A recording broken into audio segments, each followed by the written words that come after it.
అబద్ధపు హామీలతోటి అబద్ధపు మాటలతోటే కాంగ్రెస్ పార్టీ గెలిచింది కదా. ఈ రోజు నేను చెప్తున్నాను కదా, బీఆర్ఎస్ పార్టీని కానీ కాంగ్రెస్ పార్టీ కానీ మాకు బద్ధ శత్రువులు తెలంగాణ రాష్ట్రంలో. భారతీయ జనతా పార్టీ గెలవబోతా ఉంది. బీఆర్ఎస్ పార్టీని ఎప్పుడో పొందబెట్టారు తెలంగాణ ప్రజలు. ఇప్పుడు ఏం మాట్లాడినా కూడా, ఎంత మొత్తుకున్నా కూడా, తల కిందికి కాలు పైకి పెట్టి నేను నేను నేనన్నా కూడా ఎవ్వడు కూడా నేను మిమ్మల్ని దగ్గర తీయడు. మీ రజతోత్సవ సభ ఎందుకు పెడుతున్నాను అడిగితే రకరకాలుగా మీ పార్టీలో చేర్చుకోలేదా, మరి మీ పార్టీ మార్చలేదా, రంగులు మారలేదా, ఏంది నాకు అర్థం కాదు. టిఆర్ఎస్ పార్టీకా బీఆర్ఎస్ పార్టీకా ఈ సభ అని అడిగితే మీరు డిఫెండ్ చేసుకో బదులు డిఫెండ్ చేసుకోకపోగా మిగతా పార్టీల మీద అటాక్ చేయడం, ఇదా సమాధానం వచ్చేది?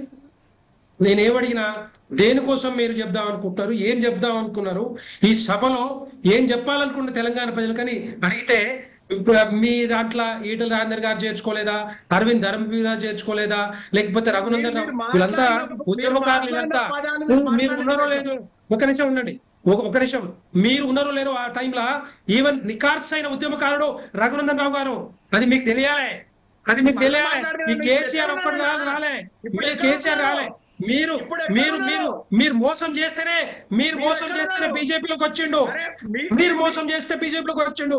అది తెలవాలా కేసీఆర్ కి, తెలంగాణ ప్రజలకు. మోసం చేసింది కేసీఆర్, మోసం చేసింది కేసీఆర్ పార్టీ, టీఆర్ఎస్ పార్టీ. ఎట్లాంటిది ఈటల రాజు, ఒక నిమిషం ఉండండి, నేను మాట్లాడాక ఆగండి ఆగండి ఆగండి ఆగండి ఆగండి ఏం మీరు ఆగండి ఆగండి ఆగండి ఏం మాట్లాడతారు, ఆగండి మాట్లాడతారు. అదే ఈటల రాజేంద్ర మీకు కనీసం కేసీఆర్ సోయి లేదు, మైండ్ కూడా లేదు, అలాంటి తలకాయ లేదు. ఏం మాట్లాడతాడు ఆయన? కేసీఆర్ ఈటల రాజేంద్ర నికార్సన ఉద్యమకారుడు, ఆయన గురించి మీరు మాట్లాడతారా? మీరు పనికిరాని పార్టీ పెట్టుకొని ఈ రోజు మీరు మాట్లాడతారా? ఏం మాట్లాడతారా నాకు అర్థం కాదు. అన్ని మీకు ఐడియా లేదు. తెలంగాణ రాష్ట్రం గురించి మాట్లాడారు, మీకు చేతగాని తనం వల్ల మీరు మొత్తం టోటల్ గా తెలంగాణ రాష్ట్రాన్ని ముంచింది మీరు బీఆర్ఎస్ పార్టీ, కేసీఆర్ ముంచిండు టోటల్ గా తెలంగాణ రాష్ట్రాన్ని బతుకుతే రోజు తెలంగాణ లాగా రాష్ట్రం చేసింది మీ టిఆర్ఎస్ పార్టీ. ఈ రోజు ఏం మాట్లాడతారు ఇవన్నీ కూడా మిగతా వాళ్ళ పార్టీ మీద అటాక్ కాదు, మీరు డిఫెండ్ చేసుకోక చేత కాకుండా మీరు ఏమో మాట్లాడతారు నాకు అర్థం కాదు. మీరు చేసింది చెప్పండి, మీరేం చేశారు చెప్పండి, తెలంగాణ రాష్ట్రాన్ని ఎందుకు గొడవించారో చెప్పండి, తెలంగాణ రాష్ట్ర ప్రజలు పార్లమెంట్ ఎన్నికల్లో జీరో ఎందుకు చేశారు చెప్పండి. ఇవి చెప్పాలి మీకు, తెలంగాణ చేతనైతే ఇవి చెప్పాలి. మీరు ఆ పార్టీలో కూడా ఉండలేరు. మీరు చెప్తే ఇలాంటివన్నీ కూడా తెలంగాణ రాష్ట్ర ప్రజలకి మొత్తం టోటల్ గా అన్ని రకాలుగా తెలంగాణ ఉద్యమకారులు మోసం చేసి కూడా ఈ తెలంగాణ రాష్ట్ర సమితి కేసీఆర్ అందరికి తెలిసింది, కారుని బొందబెట్టి కారుని షెడ్డుకు పంపించింది ఈ తెలంగాణ రాష్ట్ర ప్రజలే.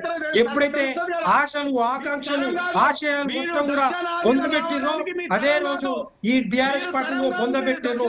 ఇట్లాంటి వాళ్ళు ఎంత మాట్లాడినా కూడా, ఎంత మొత్తుకున్నా కూడా, తలకాయ కింది పెట్టి పైకి లేచినా కూడా తెలంగాణ ప్రజలు కూడా ఎవ్వరు కూడా వీళ్ళని గెలిపించలేరు. వీళ్ళు రేపొద్దున ఎన్నికలు పోటీ చేసినా కూడా దగ్గర కూడా రానియరు. అది మీకు తెలియాలి. ఈ రోజు కాదు, రేపొద్దున తెలుస్తుంది మీకు తెలుస్తుంది. ఏ ఎన్నికలు వచ్చినా కూడా మీరు దూరం ఉంటారు అంటే భయం, మీకు భయం. అది మీరు ఎట్టి పరిస్థితులు గెలిపించలేరు. మొత్తం టోటల్ గా మోసం చేసిన పార్టీ అని చెప్పి ఈ రోజు తెలంగాణ ప్రజలు అర్థం చేసుకుంటాం. మీ వల్లనే మీ 10 సంవత్సరాలు మంచి టైం ఇచ్చారు. 10 సంవత్సరాలు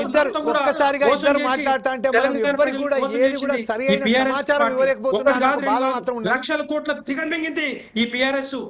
కేసీఆర్ తప్పితే కేసీఆర్ మోసం చేసింది కూడా ఇదే పార్టీ.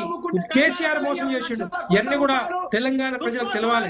తెలంగాణ ప్రజలకు తెలిస్తే రేపొద్దున తెలంగాణ ప్రజలు దగ్గరకు రాకుండా మరి ఎక్కడ ఆపాలో అక్కడ ఆపాలి. వాళ్ళ తెలంగాణ. వెంకటరెడ్డి గారు, అమరేందర్ గారు, ఒక చిన్న బ్రేక్ తీసుకుందాం. చిన్న బ్రేక్ తర్వాత